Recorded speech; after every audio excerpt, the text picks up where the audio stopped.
High বন্ধুরা, আশা করি সবাই ভালো আছেন। আজ আমি যে বিষয় নিয়ে আলোচনা করব সেটা হলো লিউকোরিয়া অর্থাৎ সাদা স্রাব।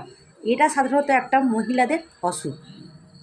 তো এই লিউকোরিয়া অনেক সময় সাদা রঙের বা হলদেটে রঙের হয়ে থাকে এবং সামান্য গন্ধও থাকে। এই রোগের নানা কারণ আছে।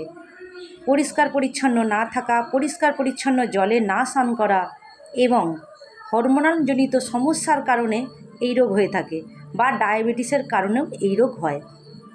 এই রোগের লক্ষণগুলো কি না, তলপেটে ব্যথা, পিঠে ব্যথা, যৌনিদ্বারের চুলকানি বা জ্বালা জ্বালা ভাব বা সারা মুখের রং বিবর্ণ হয়ে যাওয়া।